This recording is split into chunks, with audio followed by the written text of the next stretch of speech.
आज हम जिस टॉपिक पे बात करेंगे वो है G76 थ्रेडिंग कैंट साइकिल। अच्छा जी, थ्रेडिंग कैंट साइकिल से पहले हमने लास्ट जो लेक्चर में ग्रूविंग कैंट साइकिल किया था। अगर उसमें कोई भी पॉइंट क्लियर ना हो तो आप ज़रूर पूछ सकते हैं। और उसमें हमने फॉर्मेट और उसकी प्रोग्रामिंग के हवाले से डिस्कस किया था। आज हम G76 कैंट साइकिल को देखेंगे। अच्छा जी, अब ये हमारे पास एक डायग्राम है थ्रेडिंग की, और थ्रेडिंग में हमारे पास M16/2 लिखा हुआ है। 15 लंबाई तक हमने थ्रेड करना है। टोटल लंबाई हमारे पास 45 है, और हमारे पास जो M16/2 लिखा हुआ है। अब ये M16/2 क्या है? M जो है बेसिकली इसका आइसोमेट्रिक सिस्टम है, यानी कि मिलीमीटर मेट्रिक सिस्टम में या मिलीमीटर में थ्रेड डला हुआ है। जबकि जो 16 है वो थ्रेड का जो डाया है जिस पे थ्रेड डालना है।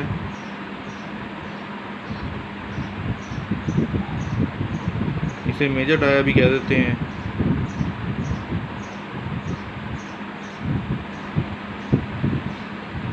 या इसे मेजर डाया भी कह देते हैं। और ये जो 2 है ये पिच है, पिच। अच्छा जी, अब ये पिच क्या है? पिच की हम सिंपल सी डेफिनेशन देख लें। अच्छा जी, इसमें मैं एक चीज़ डिफ़ाइन करूं। फॉर एग्ज़ाम्पल यहाँ पर ही देख लेते हैं।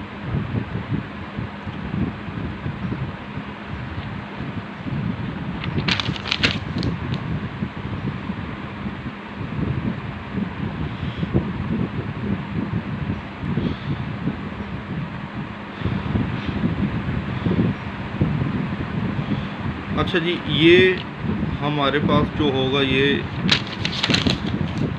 माइनर डाया है।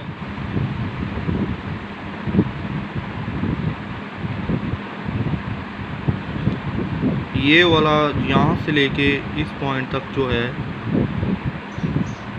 ये हमारे पास मेजर डाया।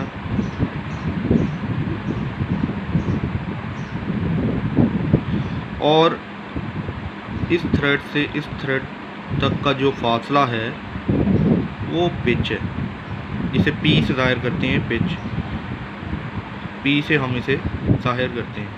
तो पिच बेसिकली क्या है? एक क्रस्ट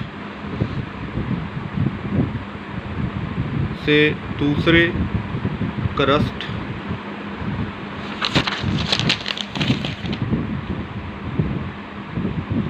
तक का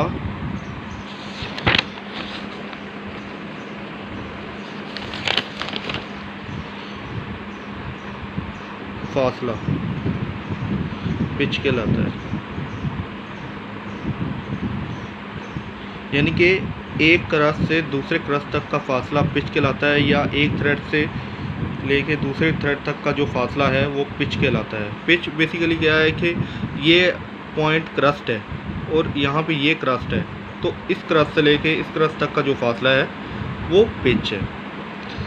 अच्छा जी, नेक्स्ट हम देखते हैं कि इसमें जो मेन चीज़ है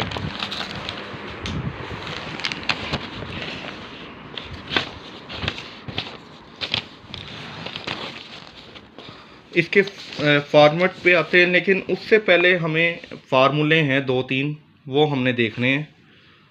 फार्मूले में है हमारे पास सबसे पहले है कि डेप्थ ऑफ कट या हाइट, क्योंकि इसमें एक ये जो इसकी जो है ये हाइट है, ये भी कैलकुलेट करनी होती है कि हाइट कैसे आई है।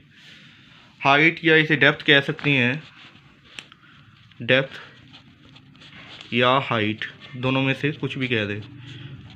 H से ज़ाहिर करेंगे और इसे D से, दोनों में से आप कुछ भी कह सकते हैं। तो हाइट बराबर है 0.649 ज़रब पिच। अब ये जो फैक्टर है ये बेसिकली कहाँ से आया है? जो थ्रेड के दरमियान जो एंगल है, ये वाला जो एंगल है ये है 60 डिग्री। 60 डिग्री ये एंगल है। अब ये जो एंगल है इसके अकॉर्डिंगली ये तमाम की तमाम कैलकुलेशन करने के बाद ये वैल्यू आती है 0.649 ज़रा पिच। 0.649 ये 60 डिग्री से आती है। अच्छा जी, इसके बाद डेप्थ या हाइट हम कैलकुलेट कर लेंगे इस फार्मूले से। इसके बाद हमने माइनर डाया कैलकुलेट करना है। माइनर डायामीटर बराबर है मेजर डाया -2 ज़रब हाइट, 2 ज़रब हाइट। ठीक है। अब ये जो 2 है, ये 2 क्या है, एक अगर ये है पॉइंट तो दूसरा ये है, तो ये 2 है। ये वाला जो है हमारे पास, अगर ये एक हाइट है तो दूसरी हाइट ये है, क्योंकि ये जो कैलकुलेट किया है ये सिंगल हाइट के लिए कैलकुलेट किया है, यानी कि इस हाइट के लिए कैलकुलेट किया है। तो इसको हम अगर डबल कर देंगे तो यहाँ पे ये 2 आ जाएगा।